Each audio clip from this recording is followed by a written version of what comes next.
Welcome to Bible study time and welcome to my quiet time Bible study.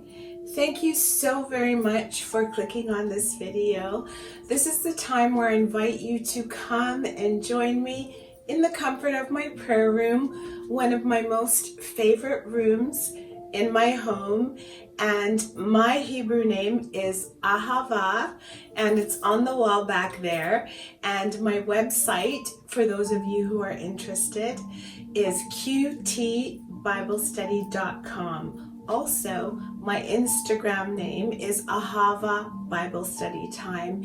And on this channel, the best way to get a hold of me is through direct messages, DMs, either on Instagram or Facebook, and you can message me your prayer requests, and many of you have already been doing so, and I am so grateful to you for that.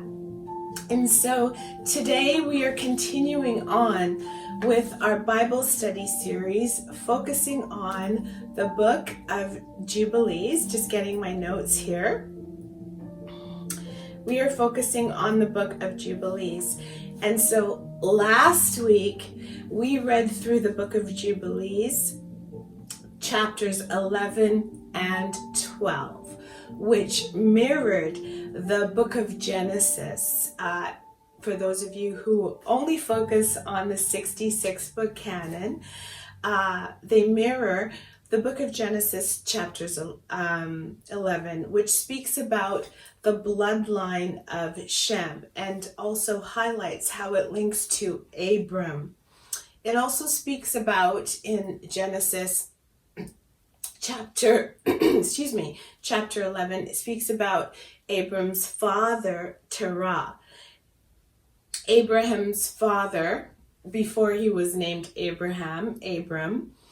It focuses in the 66 book canon, particularly the book of Genesis, focuses on the family line of Terah, but it doesn't go into as much detail as the book of Jubilees, right? For those of us who are trying to navigate through and sort of find the different correlations between the 66 book canon and this ancient wisdom book known as the book of Jubilees. And of course, this is very fascinating to me. We also read about how the servants of Mastema, who we know is Satan, taught the men to war and to build cities and things of that nature. And also how Mastema caused all sorts of debauchery on the earth. Now, this is directly linked to the fact that the descendants of Noah walked away from, following what their father and grandfather had taught them. They walked away from following those laws, statutes, and commandments of the Most High, Creator God of the universe. A few points the book of Jubilees really unpacks and fleshes out that we read were that Abram was known for being very innovative when it came to assisting his people in farming and making sure that their crops would be sustainable, all the way down through to assisting them in successfully creating the tools and the different instruments useful to planting different types of seed and making sure that the seed would go down into the earth so that the birds and things of that nature could not sort of steal those seeds. Abram made a name for himself amongst his people. He was like a celebrity of sorts, which seems to be a common theme when it comes to the Israelite people when you read through the history, particularly in the 66 book canon, when you think of people like Joseph and Daniel, they become famous when they are held in captivity or taken into slavery. They become famous amongst the Gentile nations, Egypt and Babylon. It also pointed out that there was something with Abraham or Abram, excuse me, even though his father created idols for the people to worship, there was something within him that knew that the idols, the physical idols, these wooden idols and things of that nature,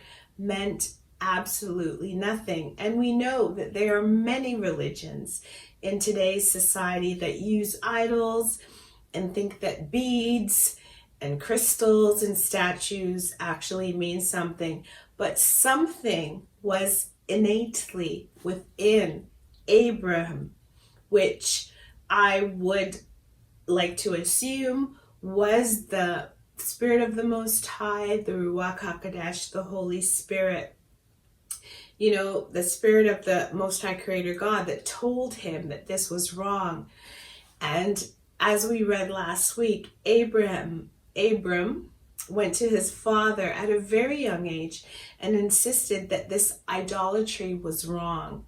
And there are many other ancient writings which speak about this conversation Abram had with his father in much more detail. And I do want to encourage those of you who are interested to engage in your own personal research. Abram was so disgruntled and annoyed by these idols, and we read this last week. He was so upset that the people were being led astray that he burned them down. And the book of Jubilees told us that in the fire, his brother valued the idols so much that he went to rescue his idols during this fire, and he was burned so badly in that fire that he died. This also gives us, a window into Abram's relationship with his nephew Lot, because Lot no longer had a father because his father had passed away. And now, after reading the book of Jubilees, we know what happened to Lot's father. The last thing I want to highlight from what we read last week is the fact that the angel of the presence, and we know that the angel of the presence, this whole book is about a conversation that Moses is having on Mount Sinai while speaking to the angel of the presence. The Most High Creator God tells the angel of the presence to reveal things to Moses while he's up there for those 40 days, right? And so the angel of the presence then tells Moses that the Most High Creator God told Abram that he wanted the angel of the presence to reveal to him the language of creation, which was Hebrew, right? It states that the language of creation is Hebrew, the heavenly tongue, that was taken away from the sons of men during the overthrow, the time of the Tower of Babel, the time of the overthrow, but it was restored because of Abram's desire to become a servant of the Creator of the universe. And that is when, and where the Hebrew sort of name and the Hebrew language comes from. And that is just a juicy piece of history that I am so grateful that I found in this book. And so on this channel, when you hear me mention Hebrew is the heavenly tongue, you know why I'm saying that. Because this ancient book speaks about the fact that Hebrew is a language of creation, and the Most High Creator God of the universe sent the angel of the presence to teach that to Abram, right? And that's where it comes from. And then Abram learned all the writings during the rainy 6 months of the rainy months during that time. So that's what we learned from those chapters, the book of Jubilees, both chapters 11 and 12 last week. And now we're going to continue reading in the book of Jubilees. from chapters 13, and we'll see how far we will go. So let me get my book here, my book sleeve, one of my favorite book sleeves. So this is the Book of Jubilees, translated by R.H. Charles, for those of you who are new. And I'm turning to chapter number 13. For those of you who have this book, I am going to continue reading on page number 43. And chapter 13 of page number 43 begins with, "And Abram journeyed from Haran, and he took Sarai, his wife, and Lot, his brother Haran's son, to the land of Canaan. And he came to Ashur, and proceeded to Shechem, and dwelt near a lofty oak. And he saw, and behold, the land was very pleasant from the entering of Hamath to the lofty oak. And the Lord said to him, To thee and to thy seed will I give this land. And he built an altar there, and he offered thereon a burnt sacrifice to the Lord, who had appeared to him, and he removed from thence unto the mountain Bethel on the west, and Ai on the east, and pitched his tent there. And he saw, and behold, the land was very wide and good, and everything grew thereon, vines and figs and pomegranates, oaks and ilkes and terebinths and oil trees and cedars and cypresses and date trees and all trees of the field. And there was water on the mountains. And he blessed the Lord, who had led him out of Ur of the Chaldees, and he brought him to this land. And it came to pass in the first year, in the 7th week, on the new moon of the first month, that he built an altar on this mountain, and called on the name of the Lord. Thou, the eternal God, art my God. And he offered on the altar a burnt sacrifice unto the Lord, that he should be with him and not forsake him all the days of his life.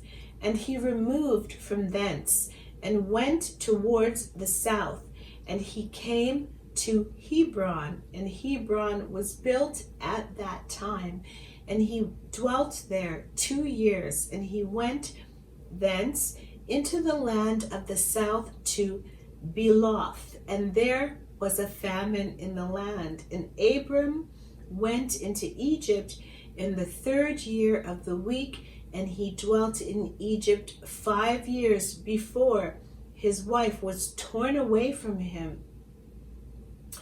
Now Tanis in Egypt was at that time built 7 years after Hebron. And it came to pass, when Pharaoh seized Sarai, the wife of Abram, that the Lord plagued Pharaoh and the house with great plagues, because of Sarai, Abram's wife. And Abram, was very glorious by reason of possessions and sheep and cattle and asses and horses and camels and men servants and maid servants, and in silver and gold exceedingly. And Lot also, his brother's son, was wealthy. And Pharaoh gave back Sarai, the wife of Abram, and he sent him out of the land of Egypt. And he journeyed to the place where he had pitched his tent at the beginning, to the place of the altar of Ai on the east, and Bethel on the west. And he blessed the Lord his God, who brought him back in peace. And it came to pass in the 41st Jubilee, in the 3rd year of the 1st week, that he returned to his place and offered thereon a burnt sacrifice, and called on the name of the Lord, and said, Thou, the Most High God, art my God forever and ever. And in the 4th year of his week, Lot parted from him, and Lot dwelt in Sodom. And the men of Sodom were sinners exceedingly, and it grieved him in his heart that his brother's son had parted from him, for he had no children. In that year, when Lot was taken captive, the Lord said unto Abram, after that Lot had parted from him in the 4th year of this week, Lift up thine eyes from the place where thou art dwelling, northward and southward, and westward and eastward. For all the land which thou seest I will give to thee, and to thy seed forever. And I will make thy seed as the sand of the sea, though a man may number the dust of the earth, yet thy seed shall be numbered. Arise, walk through the land in the length of it and the breadth of it, and see it all, for to thy seed will I give it. And Abram went to Hebron and dwelt there. And in this year came Chedorlaomer, king of Elam, and Amphariel, king of Shinar, and Arioch, king of Salzar, and Tergal, king of nations, and slew the king of Gomorrah. And the king of Sodom fled, and many fell through wounds in the vale of Siddim by the salt sea. And they took captive Sodom and Adam and Zeboim, and they took captive Lot also, the son of Abram's brother, and all his possessions. And they went to Dan, and one who had escaped came and told Abram that his brother's son, had been taken captive. And Abram armed his household servants for Abram and for his seed 1/10 of the first fruits to the Lord. And the Lord ordained it as an ordinance forever, that they should give it to the priests who serve before him, that they should possess it forever. And to this law there is no limit of days, for he hath ordained it for the generations forever, that they should give to the Lord the 10th of everything, of the seed, and of the vine, and of the oil, and of the cattle, and of the sheep. And he gave it unto his priests to eat and to drink with joy before him. And he, king, and the king of Sodom came to him and bowed himself before him and said, Our Lord Abram, give unto us the souls which thou hast rescued, but let the booty be thine. And Abram said unto him, I lift up my hands to the Most High God, that from a thread to a shoe latched I shall not take aught that is thine, lest thou shouldest say, I have made Abram rich, save only what the young men have eaten, and the portion of the men who went with me, Aner, Eshel, and Marn. These shall take their portion.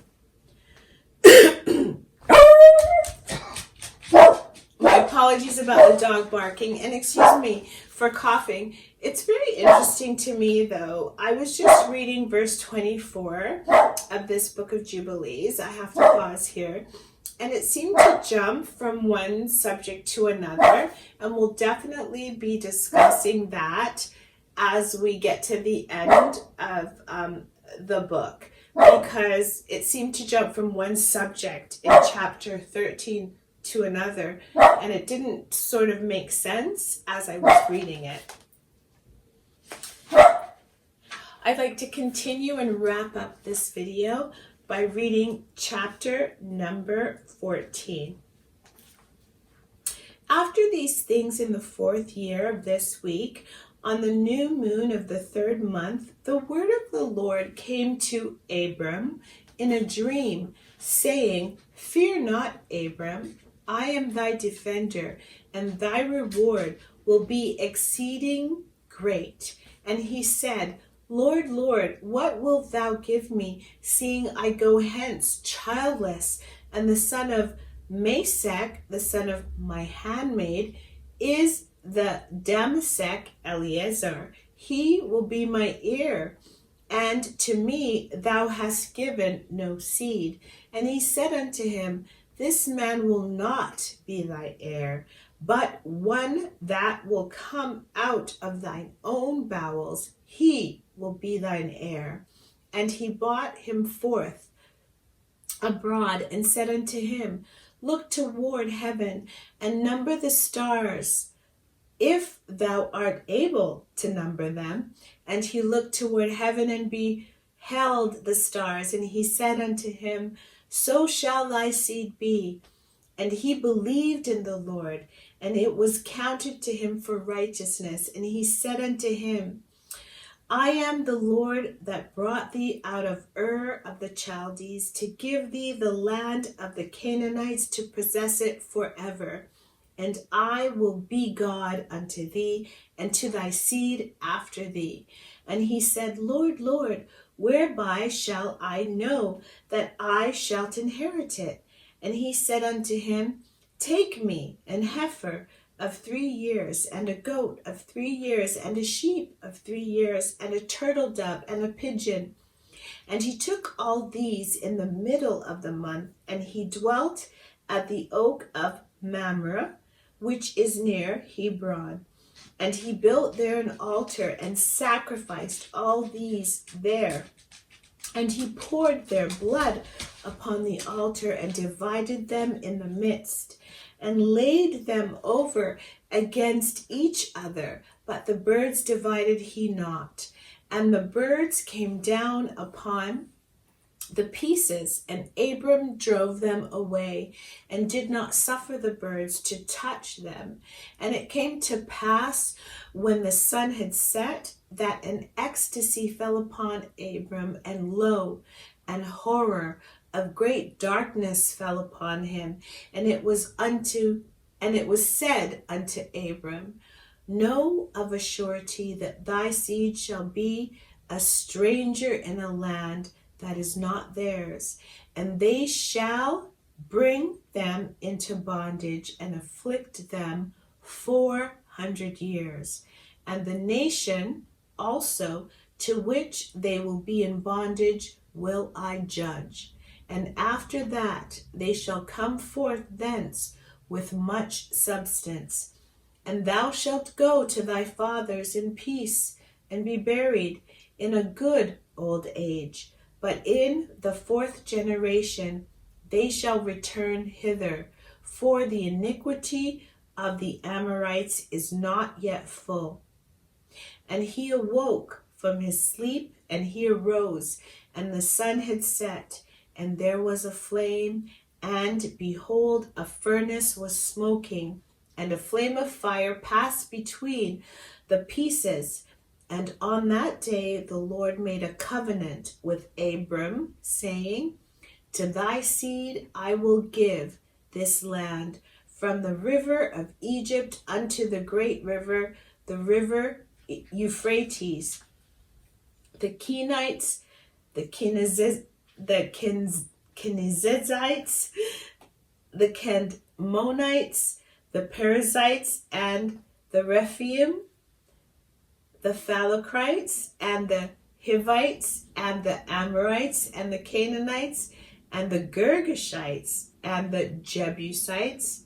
And the day passed, and Abram offered the peace and the birds, and their fruit offerings, and their drink offerings, and the fire devoured them. And on that day we made a covenant with Abram, according as we had covenanted with Noah in this month, and Abram renewed the festival and ordinances for himself forever. And Abram rejoiced and made all these things known to Sarai, his wife. And he believed that he would have seed, but she did not bear. And Sarai advised her husband Abram, and said unto him, Go in unto Hagar, my Egyptian maid. It may be that I shall build up seed unto thee by her. And Abram hearkened unto the voice of Sarai his wife, and said unto her, Do so. And Sarai took Hagar, her maid, the Egyptian, and gave her to Abram her husband to be his wife. And he went in unto her, and she conceived and bare him a son. And he called his name Ishmael. In the 5th year of this week, and this was the 86th year in the life of Abram. So that brings me to the end of chapter number 14, and we will definitely continue reading next week. Very interesting chapter, and we have to talk about how it totally shifted and changed topic in the middle of chapter 13. Very interesting. I'm so grateful to the Most High because he really has revealed some things to me this week, some self-reflective truths actually, about my personal character, things I need to work on that I will definitely keep between myself and my Creator. But I'm grateful because, this journey of life is a process, and it's a process of growth, right? And while we're on this earth, I don't believe, it is my personal opinion based on what I've read in the Holy Hebrew Bible, not based on any religious sort of doctrine. It's my personal belief that we will never fully be or reach perfection, while we are in these earthly sinful bodies. And so I'm always grateful when the Most High Creator God reveals a truth to me about myself that I may need to work on, or something that I never even knew that may be an issue or was something that was possibly negative in my life. So I'm grateful because the Holy Word says that the Spirit of Truth, the Holy Spirit through Ruach HaKodesh, guides us into truth, and that's been my experience this week particularly. I want to thank you guys for continuing to join me on this journey. I'm always blown away and humbled by the amount of views that I get on these videos. As I mentioned, I started this channel because during the lockdowns, I paid more attention to it because I used to have a Bible study group in my home, and it was something that I really did look forward to every week. And I look forward to creating these videos and researching content for this channel every single week. And so I'm so grateful to you guys for liking, sharing, and watching. Before I end this video and before I say goodbye, of course, I want to remind you that the Most High Creator God of the universe, who does exist, who is there in spite of everything that's going on around us, even though the adversary wants us to believe that he's not there, I'm telling you, it's a fact. He's there, and he loves his children.